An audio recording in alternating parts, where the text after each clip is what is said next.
উনি খুব ভদ্রলোক ছিলেন, নগ্ন ছিলেন, উনি কারোর সঙ্গে জোরে কথা বলতেন না। বৌদিও খুব ভালো লোক ছিলেন। আশিস বন্দ্যোপাধ্যায় রহস্য মৃত্যু, বাড়ির পাশে দলীয় কার্যালয়, সেখান থেকে তার ঝুলন্ত দেহ উদ্ধার হয়েছে প্রাক্তন ডেপুটি স্পিকারের মরদেহ উদ্ধার করা হয়েছে, সুইসাইড নোটও। আজ সকালে বীরভূমের রামপুরহাট 5 নম্বর ওয়ার্ডের হাটতলা পাড়ায় তার বাড়িতে থাকা দলীয় কার্যালয়, সেখান থেকেই তার ঝুলন্ত দেহ উদ্ধারকে কেন্দ্র করে চাঞ্চল্য। তিনি রামপুরহাট বিধানসভার 5 বারের বিধায়ক ছিলেন। তৃণমূল ক্ষমতায় আসার পর তিনি কৃষিমন্ত্রী হয়েছিলেন, তিনি আয়ুষ দপ্তরের মন্ত্রীও ছিলেন।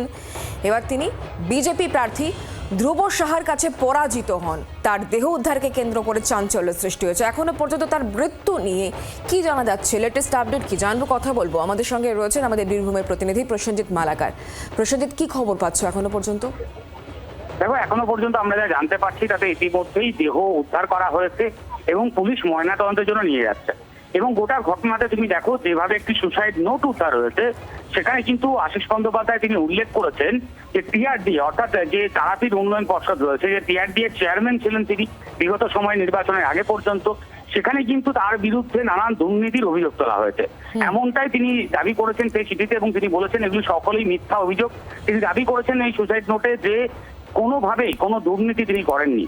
অর্থাৎ তুমি বুঝতেই পারছো, রাজনীতির যে বিতস্ততা তৈরি হয়েছিল, এটা তো কার্যত তার যে সুসাইড নোট সেখান থেকে কার্যত স্পষ্ট, এবং সেখান থেকে তিনি আত্মঘাতী হয়েছেন এমনটাই কিন্তু প্রাথমিকভাবে মনে করা হচ্ছে। যদিও পুলিশ গোটা বিষয়টি তদন্ত করছে, কেন তার এই ঘটনা, এর পেছনে কোনো রহস্য রয়েছে কিনা, সব বিষয়গুলো খতিয়ে দেখছেন। পাশাপাশি রামপুরহাটের মানুষ, বীরভূম জেলার মানুষ, তারা সকলেই কিন্তু চাইছেন যে সঠিক উত্তর পেতে। অর্থাৎ সত্যিই কি এটি আত্মঘাতী হওয়ার ঘটনা, না এর পেছনে কোনো রহস্য রয়েছে, কোনো ঘটনা রয়েছে? আশিস বন্দ্যোপাধ্যায় পরিবারের লোকজন কি বলছেন?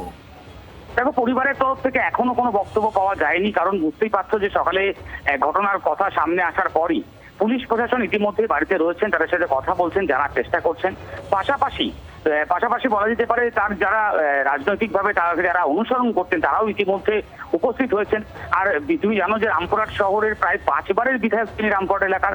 পাশাপাশি তিনি বিভিন্ন মন্ত্রিত্বের দায়িত্বে সামলেছেন, শেষ ডেপুটি স্পিকারও ছিলেন। ফলে সেই জায়গায় দাঁড়িয়ে রাজনৈতিকভাবে একজন প্রবীণ রাজনৈতিকবিদ, তিনি হঠাৎ করে কেন এমন পদক্ষেপ নিতে গেলেন, এই নিয়ে একটা বড় প্রশ্ন ইতিমধ্যে উঠতে শুরু করেছে। এবং পুলিশের তরফ থেকে তদন্ত করা হচ্ছে। পরবর্তীতে তার বাড়ির লোকরা কি দাবি করেন, অর্থাৎ তারা এটিকে আত্মঘাতীর ঘটনা হিসেবেই মেনে নেন, না এর পেছনে কোনো গল্প আছে, সেরকম তারা কোনো দাবি করেন কিনা, সেটা আশিস বন্দ্যোপাধ্যায় শেষ কার সঙ্গে কথা হয়েছিল, কখন কথা হয়েছিল, তখন তিনি কেমন ছিলেন, এই বিষয় সম্পর্কে এখনো কিছু কি জানতে পারছো তুমি সূত্র মারফত? দেখো, এখনো পর্যন্ত যেটুকু সূত্র মারফত জানা যাচ্ছে যে গতকাল রাত্রি পর্যন্ত তার বাড়িতে যে সকল আত্মীয় স্বজন রয়েছে, অর্থাৎ তার ভাইপো থেকে শুরু করে অন্যান্য পরিবারের সদস্যরা, তাদের সাথে তিনি কিছু কথা বলেছেন, সুষ্ঠুভাবে কথা বলেছেন। পরবর্তীতে সকালবেলায় উঠে তারা দেখেছেন এমন একটি ঘটনা।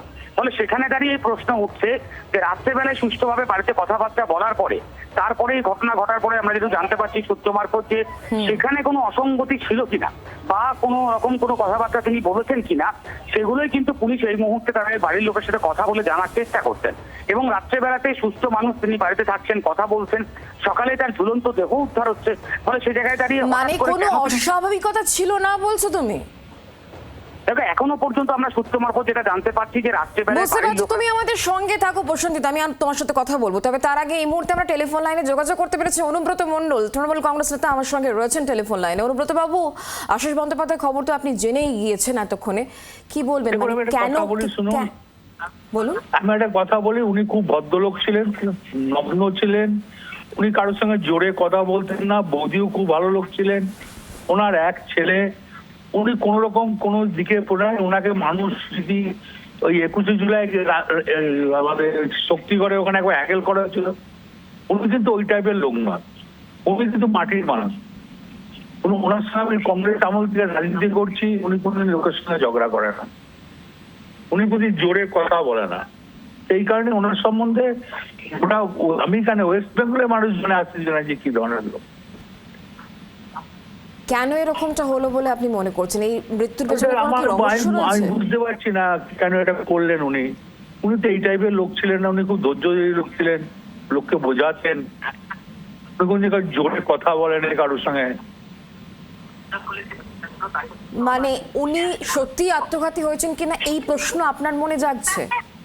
100 বার খুব ভালো লোক ছিলেন, আমি সবাই বলবে। ওনার সম্বন্ধে যদি কেউ খারাপ লোক বলে, তিনি পুরো মিথ্যা কথা বলছেন। যেটা ঘটনা সেটা বলতে হবে।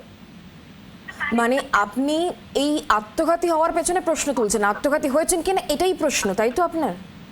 হ্যাঁ, আমার বক্তব্য এখনো তো বলছি যে কেন এটা হলো, কি জন্য হলো। ওনার তো কোনো শত্রু নাই, উনি কাউকে জোরে কথা বলেন না, উনি কোনো অন্যায় কাজে থাকেন না। মানসিক ভাবে তিনি কতটা দৃঢ় ছিলেন? 5 বারের বিধায়ক, তবে এবার তিনি হেরে গিয়েছিলেন ধ্রুব সাহার কাছে, সে কারণে তিনি কি কোথাও গিয়ে একটু মানসিকভাবে বিধ্বস্ত হয়ে পড়েছিলেন? দেখুন, রাজনীতির তো হার্টবিট আছে, তার জন্য তো ভেঙে পড়ার ব্যাপার নয়, আমার মনে হয় না। কেন সেটা হতে পারে, হ্যাঁ, মানুষ, কিন্তু মানুষ তো ওনাকে ভালোবাসতো, অধ্যাপক ছিলেন, কিন্তু অস্বীকার, সবাই স্যার বলে কথা বলতেন। মানে আশিস বন্দ্যোপাধ্যায় মানসিকভাবে ভেঙে পড়ার মতো কোনো ব্যক্তি নন। ভালো লোক ছিলেন, বলছি তো আমি, যেটা বটে সেটা হলো, ওনাকে নিয়ে তো রহস্য করার কোনো ব্যাপার নয় না, এটা একটা দুঃখের ব্যাপার। উনি তার সুইসাইড নোটে লিখেছিলেন যে তাকে কালিমা লিপ্ত মেলাইন করার চেষ্টা করা হয়েছিল। অন্যায় করেছে, উনি ওই ধরনের লোক নয়, উনি ওই ধরনের লোক নয়, এটা আমি বলতে পারি। মানে ওনার এই অভিযোগটা নিয়ে আপনি কি বলবেন? ওই ধরনের লোক নয়, এক কথাই তো বলে দিলাম, আবার কি বলবো। উনি ওই ধরনের লোক আপনার সঙ্গে শেষ কবে কথা হয়েছিল? আমার সঙ্গে তো আমি যখন যুবক, আমাকে যখন প্রেসিডেন্ট করলো তখনই ফোন করে বললো, আর তোমার সবাই মিলে আমাকে করে দিলে, বলে আমরা আছি তো, রেখে পা, তুই যা করবি তো আমাদের মেনে নি। বললাম তো, খুব ভালো লোক ছিলেন। কেন এই ঘটনা আপনি বলছেন? তাহলে পুরো বিষয়টা পুলিশ আরো ভালো করে খতিয়ে দেখলে ভালো হবে, মানে পুরো বিষয়টা সামনে আসবে। উনি খুব ভালো লোক ছিল, আমি কেন, আমাদের চ্যানেলকে বলতে হয় ভালো লোক ছিল। বাংলার আওয়াজ, বাঙালির আবেগ, জি 24 ঘন্টা।